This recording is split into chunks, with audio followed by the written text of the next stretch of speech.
سورۃ الکہف قرآن مجید کی ان عظیم صورتوں میں سے ہے جن کے خاص فضائل اللہ کے رسول علیہ السلام نے بیان فرمائے۔ ایک تو ہر جمعہ کے دن اس کو تلاوت کرنے کا آپ نے ارشاد فرمایا کہ جمعہ کے روز اس کو صبح سے شام تک کسی نہ کسی وقت ضرور پڑھو۔ اس جمعہ سے لے کر دوسرے جمعہ تک تمہارے لیے نور ہو، روشنی، بالکل رہنمائی کرے گے، اس کے مضامین بھٹکنے سے روکیں۔ اور یہ بھی حدیث پاک میں فرمایا کہ جو سورہ الکہف کی ابتدائی آیات 10 اور آخری 10 جو ہیں یہ پڑھتا رہے گا وہ دجال کے فتنہ سے متاثر نہیں ہوگا۔ حدیث رسول علیہ السلام کے مطابق آدم علیہ السلام سے لے کر قیامت تک کوئی فتنہ ایسا فتنہ نہیں جو دجال کا فتنہ، سب سے عظیم فتنہ جس زمین پر برپا ہوگا وہ دجال کا فتنہ ہوگا۔ اسی لیے رسول کریم علیہ السلام نے فرمایا کہ حضرت نوح علیہ السلام سے لے کر ہر پیغمبر اپنی امت کو اس سے آگاہ کرتا ہے، سب بتاتے آئے ہیں کہ وہ وقت بڑا خطرناک ہوگا، اور ایسا خطرناک ہوگا کہ آپ نے فرمایا جو یہ جرت کرے گا نا کوئی اہل ایمان کہ میں دجال سے ملوں اور اس کو جا کر سمجھاؤں، وہ مومن جائے گا اور کافر آئے گا۔ اتنا وہ دانشور ہوگا، فلسفی ہوگا، حکمت کا مجسمہ پڑھا نہیں، اور ترقی دنیاوی ایسی کہ اب اس سے آگے کیا سوچا جا سکتا ہے کہ وہ ایک شخص کو قتل کر کے اس کے ٹکڑے دور دور پھینکے اور پھر درمیان میں سے گزرے گا اور کہے گا اٹھ، اور وہ انسان زندہ ہو جائے گا، لوگ کافر ہو جائیں گے، کہاں ہے خدا، بس یہی ہے سب کچھ اس کے پیچھے کا۔ اور علاقوں میں سے گزرے گا اور دیکھے گا کہ یہاں کے لوگ جو ہے نا انہوں نے مجھے نہیں مانا، ان کی زمینیں شور کر دے، بنجر، اچھے بلے جو نا زرخیز علاقے بنجر ہو جائے، وہاں سیم شور کچھ نہیں چاہیے، اور جو مانیں گے وہاں کی زمینیں اگر ویران اور غیر آبادی ہوں گی نا وہاں سے سبزے ہو گئے۔ اللہ تعالیٰ بندوں کی آزمائش کے لیے ایسی طاقتیں اس کو دے دے گا کہ ایمان بچانا مشکل، بہت مشکل وقت ہو۔ اس لیے اللہ کے رسول علیہ السلام نے فرمایا کہ سورۃ الکہف پڑھتے رہو، خاص کر کے اس کی ابتدائی 10 آیات اور آخری 10 آیات، تم دجال کے فتنہ سے بچے رہو، محفوظ۔ اب دجالی فتنے کا نچوڑ کیا؟ اگر آدمی اس کی ساری بات جو کوئی دین میں بیان ہے اس کا نتیجہ نکالے تو یہی ہے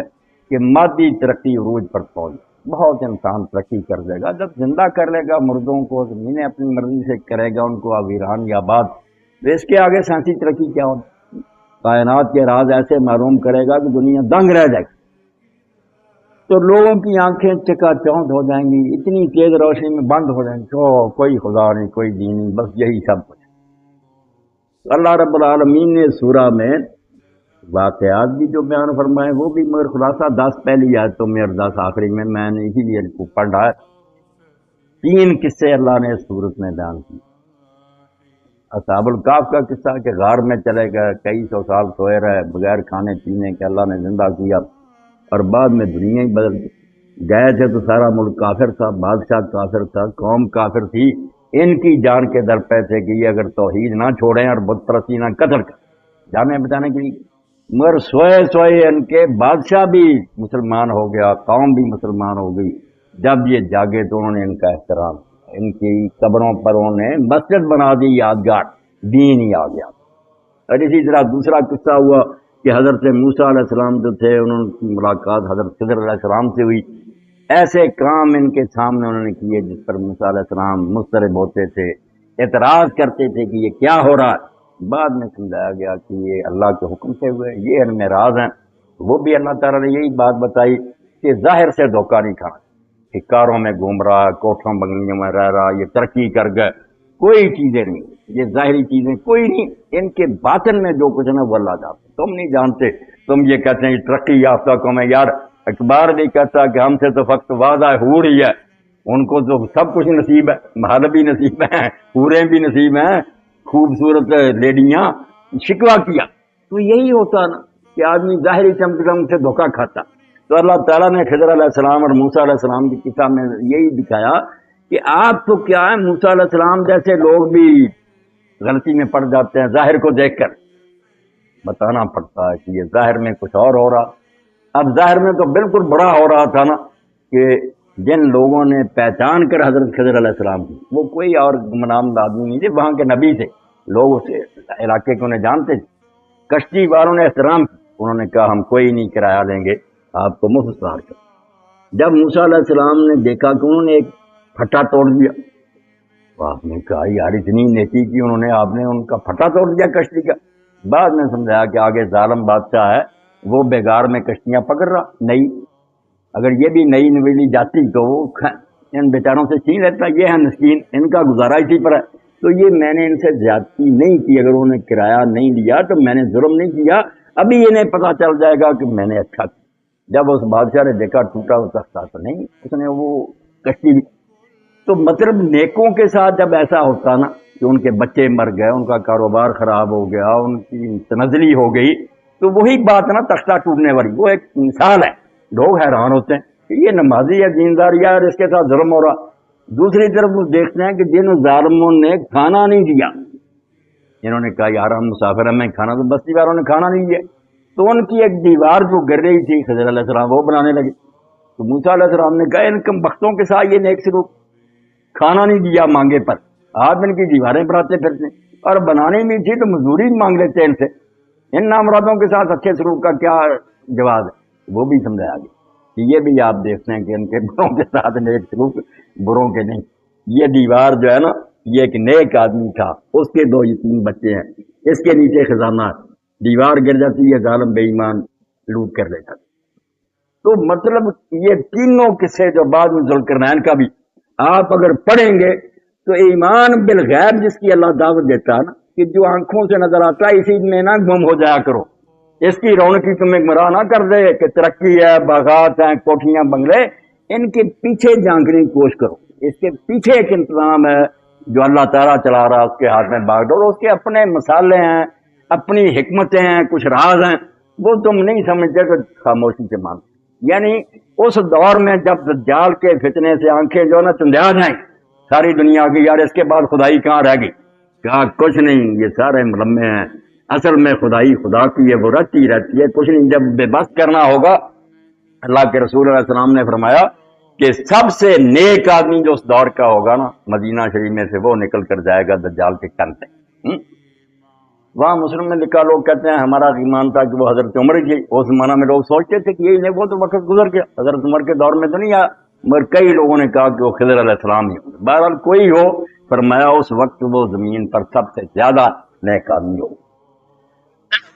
دجال جو ہے وہ عہد کے قریب آ کر ڈیرا لگا، مگر مدینہ شریف میں داخل نہیں ہو سکے گا، فرمایا اس کے سارے راستوں پر فرشتے کھڑے ہوئے پہرا دے رہے ہوں گے، یعنی اس کو داخل ہونے نہیں دیا جائے، مگر مدینہ کو 3 زلزلے آئیں گے، اس طرح مدینہ ہلایا جائے گا کہ سب منافق اور بے ایمان بھاگ کر جائیں، مدینہ نہیں بچے گا، وہ جا کر اس کے ساتھ مل جائیں گے، نیک ہی رہ جائیں گے۔ تو یہ نیک آدمی پھر جائے گا اور اس کے سپاہیوں سے کہے گا کہ میں تمہارے سردار سے ملنا چاہتا ہوں۔ پہلے تو کہنے لگے قتل کر دو، دوسروں نے کہا نہیں ہمیں نہیں حق، سردار کو بتانا چاہیے، پہنچا دیا۔ اس نے کہا کہ دیکھتے ہو جو کچھ میں کر رہا ہوں، اس کے بعد تم مانتے ہو کہ نہیں میں ہی رب ہوں، میں ہی دنیا کو چلا رہا ہوں؟ اس نے کہا نہیں، تو دجال ہے،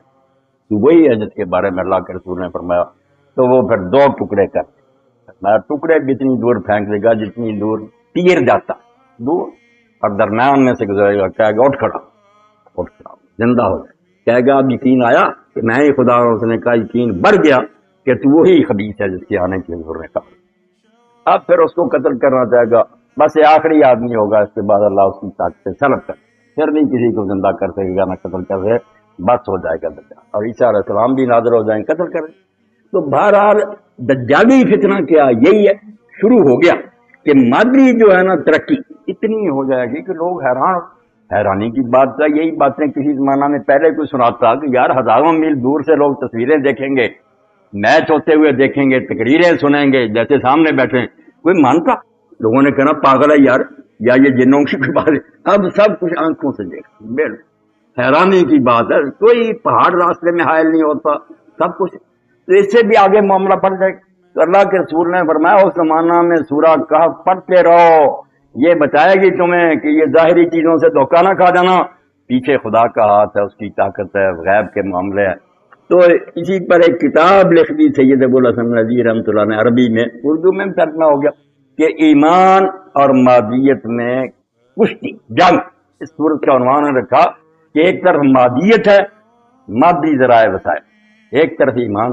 اصحاب الکہف کے پاس ایمان ہی تھا، حکومت دوسروں کے پاس تھی، ذرائع وسائل ان کے پاس تھے، یہ تو بیچارے جان چھپا کر اور جا کر غار میں سو گئے کئی 100 سال بغیر کھانے پینے کے، تو ظاہری باپ کے لحاظ سے تو انہیں مر جانا چاہیے تھا، سوکھ جاتے، مگر بالکل ترسا تھا۔ اللہ تعالیٰ فرماتے ہیں میں اپنے بندوں کی مدد کے لیے ایسے سامان کر دیتا ہوں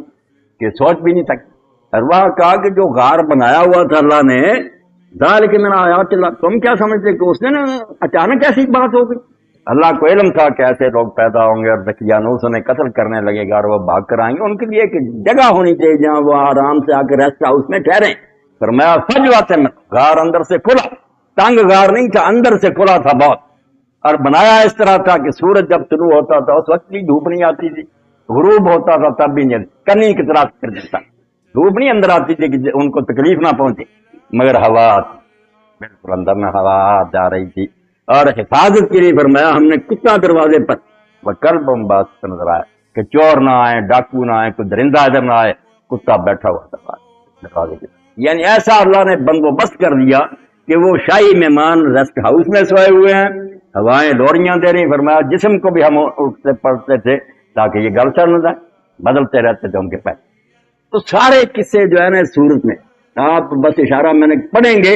تو جو مادی چمک دم سے ہم دھوکہ کھا جاتے ہیں نا کہ مسلمان یار کیا بھوکے ننگے ترے پھرتے ہیں، وہ تو اتنی ترقی کر گئے، فرمایا سارا دجالی فتنہ، اس کی تمہید ہے، اس کی طرف جا رہا ہے، کچھ نہیں، دھوکہ نہ کھانا، سب کچھ تباہ ہو جائے۔ اور ذوالقرنین کا بھی اللہ نے بتایا، یہ مکے کے کافروں کو تو خاص طور پر سنایا، پہلے بھی کہتے تھے مگر مکے کو تو کہتے ہی تھے نا کہ اللہ نے اگر رسول بنانا ہی چاہا تو طائف اور مکہ میں جو بڑے بڑے سردار تھے وہ اللہ کو نظر نہیں آئے، اللہ رجل من القریتین عظیم۔ اب اللہ کی طرف سے امتحان ہے کہ رسول جو ہے نا وہ ظاہری سامان نہیں، نہ آپ کے کوئی نوکر، نہ کوئی کوٹھی، نہ سامان خرید کر لانے والا، حتیٰ کہ وہ ظالم کہتے ہیں یمسی فی الاسواق، یہ تو بیچارہ جوتیاں چٹکاتا پھرتا، معاذ اللہ خود سودا لینے کے لیے بازاروں میں جاتا، نوکر تک میسر، یہ خدا کو سوچا رسول بنانے کے لیے؟ طائف کے سردار نظر نہیں آئے، مکے کے نہیں آئے؟ تو اللہ نے کہا ظالموں، ایک طرف تم جیسے لوگ جو اس دولت اقتدار کو بڑی شے سمجھتے،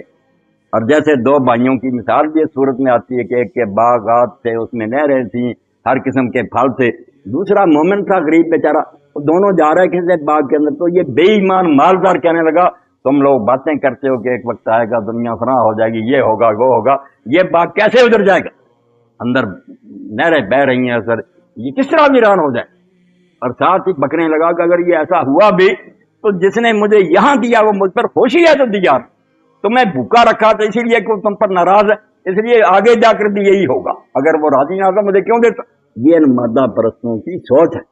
نیک آدمی نے بیچارے نے کہا ایسا نہیں بکنا چاہیے تھا، تجھے کہنا چاہیے تھا کہ اللہ نے جو چاہا کیا، ماشاء اللہ لا قوت الا باللہ، نہ میں مجرموں کے مجھے غریب رکھا، نہ تو کوئی سرفاب کا پر لے کر آیا، مگر وہ مانا نہیں، رات ہی پھر اللہ کی طرف سے عذاب آیا، باغ اجڑ گیا۔ سارا سورت کا جو ہے نا خلاصہ محور ایکسل یہی ہے کہ یہ مادی چیزیں کوئی چیز دھوکہ نہ کھاؤ۔ جو افسر ہے نا آج کو کل پتہ نہیں وہ جیل میں ہوگا، جو آپ کو رگڑے دے رہا نا، آپ کہتے ہیں یار اتنا بڑا ظالم اور یہ جاتے ہی، آپ دیکھیں گے کڑیاں لگی ہوں گی، کوئی بات نہیں، سارا دھوکہ ہے، فریب، دھوکے کی چٹی، یہی باتیں اللہ نے کہا ذوالقرنین دیکھو تم دو دو مرلے کے مالک بن کر کہتے ہو مکے اور طائف کے سردار، مشرق مغرب اور شمال میں چلا گیا، ساری دنیا اس نے فتح کی، اور آخر میں سمندر کا کنارہ آ گیا، جھیل آ گئی جس کے آگے نہیں جا سکتا، اب وہ آخری کنارے پر دنیا کے کھڑا تھا اور سورج شام کو غروب ہو رہا، تو وہاں آیا فوجد تغرب فی عین حمیۃ، اس نے وہ سیاہ رنگ کی کہ پانی والے چشمے میں اس کو ڈوبتے پائے۔ اب کئی بہترین کہتے ہیں اگر یہ قرآن کی یاد سنائی جائے تو امریکی لوگ تو تعریف جائیں گے، اسلام کہتا سورج ڈوب گیا، کہاں ڈوب گیا اور کہاں چشمہ جس میں وہ ڈوبا وہ تو یہاں چڑھا ہوا، بیوقوف۔ وجدہ کا معنی یہ نہیں ہوتا ہر وقت کہ ایسا ہوا، یوں لگا جھیل کے کنارے اس کو کھڑے، یہ یوں لگا کہ سیاہ کیچڑ میں جائے۔ اب کوئی آدمی شام کو کھڑا ہو جائے نہر کے کنارے یا تالاب کے، صاف نظر آئے گا کہ تھار اس میں جا رہا، جاتا وغیرہ کچھ نہیں، مگر اس دیکھنے والے کو یوں محسوس ہو۔ ترجمہ یہ ہے، یعنی آخری کنارہ دنیا کے اس دور میں جو تھا وہاں گیا، مشرق میں گیا، شمال میں گیا، مگر اللہ کہتا دیوار بنائی، لوگوں نے شکایت کی یاجوج ماجوج آتے ہیں ہمیں تنگ کرتے ہیں،